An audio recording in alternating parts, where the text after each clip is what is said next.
Bismillahirrahmanirrahim. Alhamdulillahi Rabbil Alamin. Wassalatu wassalamu ala ashrafil anbiya'i wal mursalin Sayyidina wa maulana Muhammadin wa ala alihi wa ashabihi ajma'in, amma ba'du. Pemirsa Jack TV yang saya hormati, kita bersyukur kehadirat Allah Subhanahu wa Ta'ala bahwa sampai hari ini kita sudah memasuki hari keempat bulan Ramadan 1444 Hijriah. Semoga Allah Subhanahu wa Ta'ala menganugerahkan kepada kita hidayah, kemauan dan kemampuan kita untuk melaksanakan ibadah di bulan Ramadan ini. Menyambung apa yang saya sampaikan 3 hari yang lalu, bahwa di dalam melaksanakan ibadah, pertama adalah kita harus sempurna ilmu kita tentang ibadah yang kita lakukan, juga disertai dengan kesabaran, keikhlasan, dan niat yang tulus semata-mata karena Allah Subhanahu wa Ta'ala.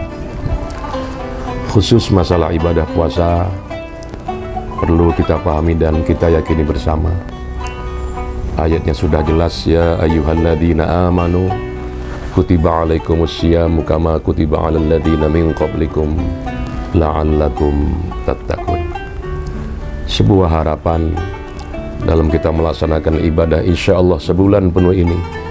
Insyaallah apa yang diharapkan, diingatkan oleh Allah Subhanahu wa Ta'ala, semoga kita semuanya menjadi hambanya yang bertakwa.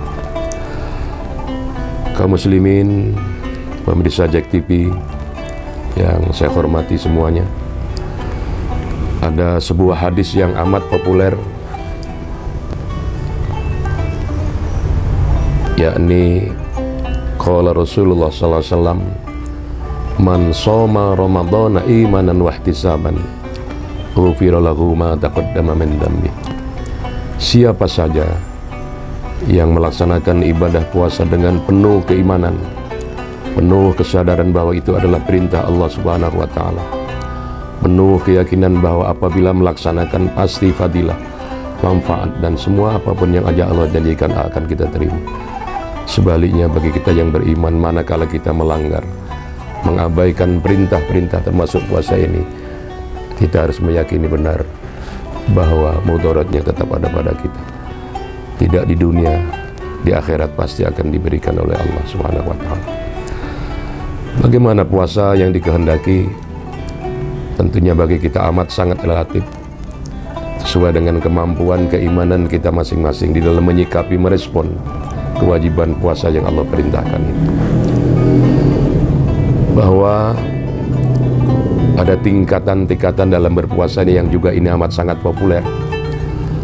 Bahwa tingkatan yang pertama adalah puasanya orang awam, orang biasa-biasa saja.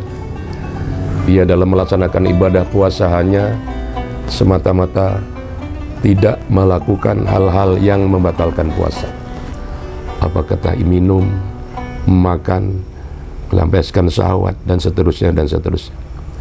Ini adalah puasanya orang awam, dan insya Allah sebenarnya manakala ini kita laksanakan dengan syarat rukun yang benar, dengan ilmu pengetahuan yang kita pelajari serta dan keimanan, insya Allah puasa kita diterima oleh Allah Subhanahu wa Ta'ala.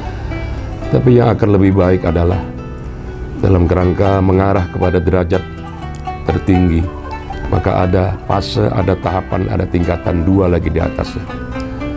Pertama adalah disampaikan bahwa puasanya orang khawasul khawas.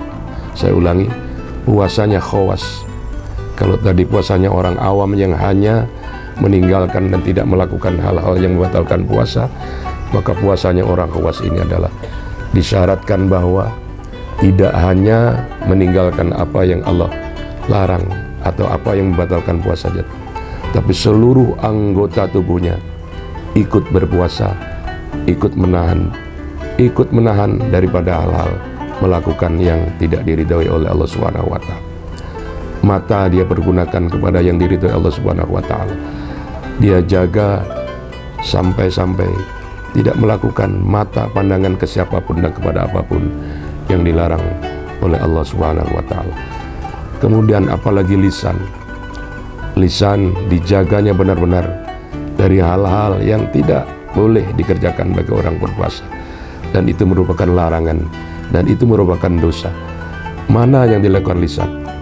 Dia menahan dari berbohong dengan lisannya, dia menahan dari adu domba dengan lisannya, dia menahan dari sumpah palsu dari lisannya, dan semua hal yang terbit dari lisan ini, termasuk pendengaran. Dia mendengarkan apa-apa yang diridhai Allah Subhanahu wa Ta'ala, dan termasuk semua anggota badan ini dia pergunakan, dia jaga untuk tidak melakukan hal-hal yang tidak diridhai oleh Allah Subhanahu wa Ta'ala. Ini yang dinamakan dengan puasa khawas. Artinya katakanlah puasanya orang khusus, dan ini adalah puasanya orang-orang yang sudah mencapai kepada tahapan orang soleh. Tapi ada tingkatan lagi, adalah puasa yang ketiga adalah khawasul khawas. Dia menahan daripada apa yang membatalkan puasa yang tidak dia lakukan. Dia juga menahan dari semua anggota tubuhnya untuk tidak melakukan hal-hal yang tidak diridhai Allah Subhanahu wa Ta'ala. Tapi yang ketiga lebih khusus adalah dia menahan pikirannya, perasaan apapun yang dalam hatinya itu yang menyimpang dari urusan kepada Allah Subhanahu wa Ta'ala. Dia tidak pikirkan dunia lagi, dia tidak berpikirkan apa-apa yang berkaitan dengan urusan dunia. Pikiran dia adalah semata-mata kepada Allah Subhanahu wa Ta'ala.